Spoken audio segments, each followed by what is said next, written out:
ஞானானந்தமயம் தெய்வம் நிர்மலஸ்படிகாகிருதியும் ஆதாரம் சர்வ வித்யானாமய கிரீவம் பாஸ்மகே. நமஸ்காரம். நேயர்கள் அனைவருக்கும் ஆஸ்ட்ரோ கேஎஸ் ஐயங்காரின் பணிவான நமஸ்காரங்கள். ஆஸ்ட்ரோ டிவி நேயர்களுக்கு ஆஸ்ட்ரோ கேஎஸ் ஐயங்காரின் பணிவான நமஸ்காரங்கள். வார பலன் 25/12/2023 31/12/2023 வரை உண்டான வாரத்திற்கு ஒரு ராசிக்கும் என்ன பலன் அப்படின்றத பார்ப்போம். முதல்ல இந்த வாரத்தினுடைய கோல்சாரம் எப்படி இருக்குன்றதை பார்ப்போம். அதற்கு பிறகு இந்த வாரத்தில் வரும் விசேஷ நாட்கள் என்ன அப்படின்றதையும் பார்த்துட்டு இந்த வாரத்தில் எந்தெந்த ராசிக்காரர்களுக்கு சந்திராஷ்டமம் இருக்குது அப்படின்றதையும் பார்க்கலாம். அதற்குண்டான எளிய பரிகாரத்தையும் பார்க்கலாம். இந்த வாரத்தினுடைய கோல்சாரம் என்ன அப்படின்னா, காலபுருஷ தத்துவத்தின் முதல் ராசியான மேஷ ராசியில் குரு பகவான், 6ஆம் இடம்னு சொல்லக்கூட கன்னியில் கேது பகவான், சுக்கிர பகவான் விருச்சிகத்துக்கு 8ஆம் இடத்துக்கு வந்துடுறார். அதற்கு பிறகு செவ்வாய், புதன் மற்றும் சூரியன் 3 கிரகங்களும் இந்த வாரத்தில் தனுசுல இருக்கா. சனி பகவான் ஏற்கனவே மாறிட்டார். இந்த வாரத்தில் கும்பத்தில் சனி பகவானும், ராகு பகவான் மீனத்திலையும் இருக்கா. இந்த வாரத்தில் பார்த்தாலேனால் சந்திர பகவான் ரோகிணி நட்சத்திரத்திலிருந்து மக நட்சத்திரம் வரலும் போகிறார். ரோகிணி நட்சத்திரம் ரிஷப ராசியிலையும் மக நட்சத்திரம் சிம்ம ராசியிலையும் வருது. அதனால் ரிஷபம், மிதுனம், கடகம், சிம்மம் இந்த 4 ராசியிலையும் போகிறார் இந்த வாரம். இந்த வாரத்தில் வரக்கூடிய விசேஷ நாட்கள் அப்படின்னு பார்த்தாலேயானால் இந்த வாரம் ஆரம்பிக்கும் பொழுதுலேருந்தே ரொம்பவும் விசேஷம். 26ஆம் தேதி பௌர்ணமி, மிகப்பெரிய ஏற்றம். பௌர்ணமி யோகம்ன்றதை பற்றி நிறைய விஷயம் சொல்லியிருக்கோம். பௌர்ணமி யோகத்தில் அரசன் வரக்கூடிய பிறப்பு இருக்கணும் அப்படின்னா பௌர்ணமி யோகம் அவளுக்கு இருக்கணும்ன்றதை சொல்கிறோம். இந்த பௌர்ணமி யோகத்தை பொறுத்தவரையிலும் பார்த்தாலேயானால் இந்த வாட்டி மிருகசீரிஷம் வருது.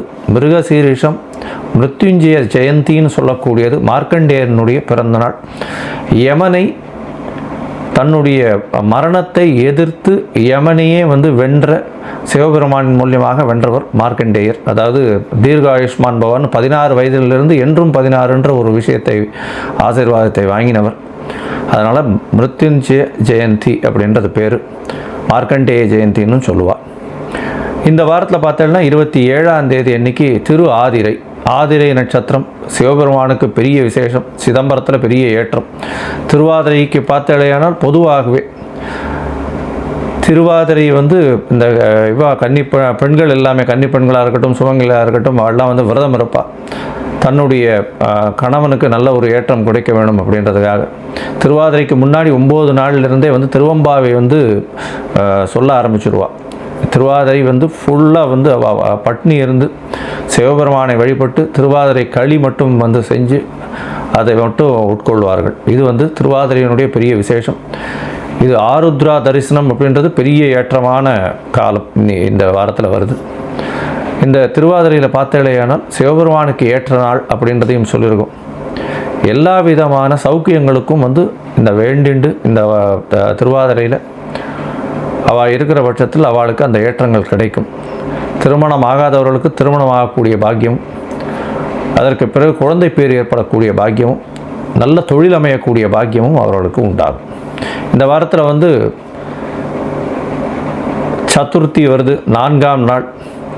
அதாவது சங்கட ஹர சதுர்த்தி. பௌர்ணமியிலிருந்து கிருஷ்ணபக்ஷ சதுர்த்தின்னு சொல்லக்கூடிய 4ஆம் நாள் வருது. அது இந்த வாரம் 30ஆம் தேதி அன்னைக்கு சங்கட ஹர சதுர்த்தி. இதுவும் ரொம்ப பெரிய விசேஷம். எந்த ஒரு பிரச்சனைகள் இருந்தாலும் சங்கடஹர அப்படின்னா சங்கடங்களை போக்கக்கூடிய சதுர்த்தி. விநாயகரை போய் ஒரு 9 தரம் சுற்றிட்டு ஒரு தேங்காயை உடைச்சிட்டு 9 தரம் தோப்பு கரணம் போட்டுட்டு வர்றது பெரிய ஏற்றம். சங்கடஹர சதுர்த்திக்கு நிறைய பேர் விரதம் இருப்பாள். இந்த விரதத்தின் மூலியமாக தொழிலில் பெரிய மேன்மை ஏற்படும். அவளுக்கு எல்லா விதமான எதிர்ப்புகளையும் சமாளிக்கக்கூடிய அளவுக்கு பெரிய ஏற்றத்தை கொடுப்பார். இந்த வாரத்தில் பார்த்தாலேயானால் எந்தெந்த ராசிக்காரர்களுக்கு சந்திராஷ்டமம்னு பார்த்தோம்னா, சந்திராஷ்டமத்தை பொறுத்தவரைக்கும் துலாம், விருச்சிகம், தனுசு மற்றும் மகரம் இந்த 4 ராசிக்காரர்களுக்கு சந்திராஷ்டமம். சந்திராஷ்டமம்னா உங்களுடைய ராசிக்கு 8ஆம் இடத்துல சந்திர பகவான் மறையக்கூடிய காலத்தில் சந்திர பகவான் மனோகாரகன் மறைஞ்சதுனால தவறான முடிவுகள் எடுக்கக்கூடும். வெளியூர் வெளிமாநிலம் பிரயாணம் வேண்டாம். எந்த ஒரு புதிய டெசிஷன்ஸும் வேண்டாம்னு சொல்கிறோம்.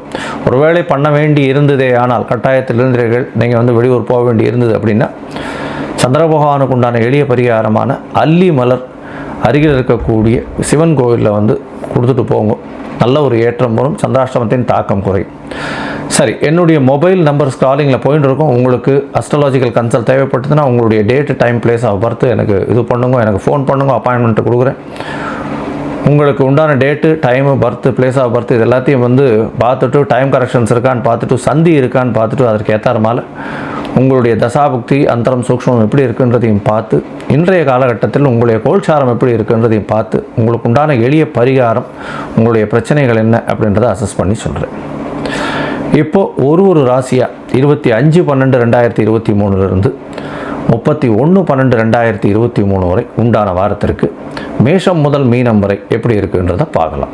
சிம்மம், மகம், பூரம், உத்திரம் இந்த 3 நட்சத்திரம் 9 பாதங்களை கொண்ட ராசி. ராசியின் அதிபதினு சொல்லக்கூடிய ஒரு சூரிய பகவான் ராசிக்கு 5ஆம் இடத்துல இருக்கார்.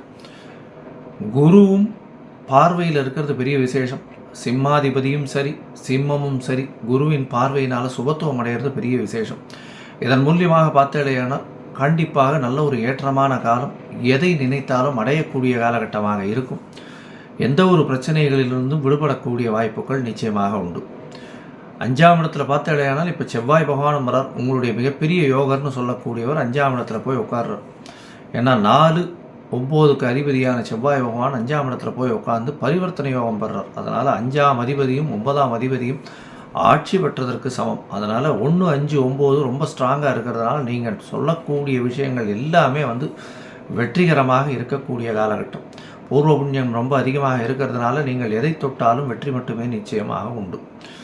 ஆனால் சனி பகவான் உங்களுடைய ராசிக்கு சமசப்தமத்தில் கண்ட சனியாக வந்து இருக்கிறதுனால கண்டிப்பாக உடல் நலத்தை கேடுபடுத்துவார். ஜாகிரதையாக இருக்கிறது ரொம்பவும் நல்லது. உங்களுடைய ராசிக்கு 8ஆம் இடத்தில் இருக்கக்கூடிய ராகு பகவான் மறைந்த இடத்திலிருந்து பிரச்சனைகளை கொடுப்பார். இருந்தாலும் பணவரவிற்கு பஞ்சம் இருக்காது. பேச்சில் நிதானம் தேவை. கேது பகவான் 2ஆம் இடத்துல இருக்கிறதுனால பேச்சில் நிதானம் தேவை. ஏன்னா பேச்சில் வந்து நீங்கள் பேசக்கூடியதை அடுத்தவங்க புரிந்து கொள்ள மாட்டார்கள். அதன் மூலியமாக பிரச்சனைகள் அதிகமாக வரக்கூடிய வாய்ப்புகள் நிச்சயமாக உண்டு. இந்த வாரம் பார்த்தோம்னா உங்களுடைய ராசிக்கு 12ஆம் அதிபதி அப்படின்னு சொல்லக்கூடிய சந்திர பகவான் அதிவேகமாக செல்லக்கூடிய கிரகம் உங்களுடைய ராசிக்கு 10ஆம் இடத்தில் உச்சம் பெற்று இருக்கக்கூடிய காலகட்டமாக இந்த வாரத்தை ஆரம்பிக்கிறார். 26ஆம் தேதி காலத்தால் 10 மணி வரலும் 10ஆம் இடத்துல இருக்கார். தொழிலில் மிகப்பெரிய அபிவிருத்தி இருக்கும், கவலைப்பட தேவையில்லை. எந்த தொழிலாக இருந்தாலும் அதுலேயும் வந்து அட்மினிஸ்ட்ரேஷன், அரசியல், அரசு சார்ந்த நிறுவனங்களில் இருக்கிறவங்களுக்கெல்லாம் பெரிய ஏற்றமாக இருக்கும். நீங்கள் சொல்லக்கூடிய விஷயங்கள் எல்லாவற்றையுமே வந்து நிச்சயமாக மக்கள் நம்பக்கூடிய காலகட்டமாக இருக்கும். சிறு சிறு பிரச்சனைகள் வந்து சேரும், இருந்தாலும் அது நாளடைவில் சரியாக போகக்கூடிய காலகட்டமாக இருக்கும். உங்களுடைய ராசிக்கு பார்த்தேனால் 11ஆம் இடத்தில் சந்திர பகவான் போகும்பொழுது எந்த ஒரு விஷயத்தையும் நீங்கள் எண்ணக்கூடிய விஷயங்கள் நிச்சயமாக கைகூடக்கூடிய காலமாக இருக்கும். ஏன்னா 11ஆம் இடத்துல சந்திர பகவானோ சூரிய பகவானோ இருந்தாலும் சரி ஒரு பெரிய ஏற்றம். அதுவும் வந்து பௌர்ணமி யோகத்தில் வருது 11ஆம் இடம். அதனால் நீங்கள் நினைத்த காரியங்கள் அனைத்தும் முடியும். அது வந்து 26ஆம் தேதியிலிருந்து 28ஆம் தேதி காலை ஒரு 28ஆம் தேதி மாலை வந்து ஒரு 6 மணி 6:30 மணி வரலாம் இருக்கார்.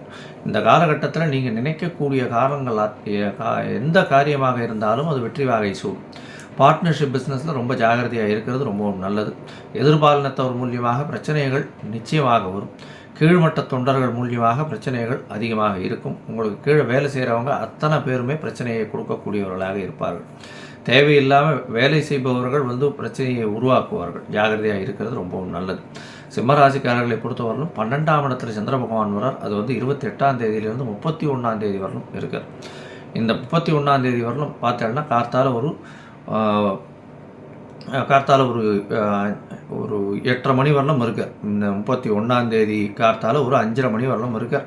இந்த காலகட்டத்தில் பார்த்தேன்னா 12ஆம் இடத்துல ஆட்சி பெற்ற சந்திர பகவான் இருக்கிறதுனால சிறு சிறு செலவுகள், தேவையற்ற செலவுகள் அதிகமாக வரக்கூடிய வாய்ப்புகள் நிச்சயமாக இந்த வாரம் இருக்குது. அதனால் பார்த்தேன்னா படிக்கக்கூடிய மாணவர்களுக்கு நல்ல ஒரு ஏற்றம் இருக்கும், கவலைப்பட தேவையில்லை. அது தவிர வந்து பேச்சில் ஜாகிரதையாக இருக்கணும். மாணவர்கள், படிக்கக்கூடிய மாணவர்கள் நல்லபடியாக இருக்கும், இருந்தாலும் கொஞ்சம் கான்சன்ட்ரேஷன் டிஸ்ட்ராக்ட் ஆகக்கூடிய காலகட்டமாக இருக்கும். இந்த சிம்மராசிக்காரர்கள் பார்த்தேன்னா கண்டிப்பாக அருகில் இருக்கக்கூடிய ஸ்ரீரங்கம் கோவிலுக்கு போயிட்டு வர்றது நல்ல ஒரு ஏற்றத்தையும் மாற்றத்தையும் அவளுக்கு கொடுக்கும். கண்டிப்பாக இந்த வாரம் அவர்கள் போயிட்டு வருவதன் மூலியமாக இந்த வாரம் 25/12 31/12 வரலும் இருக்கக்கூடிய காலகட்டம் பெரிய ஏற்றத்தையும் மாற்றத்தையும் கொடுக்கும்.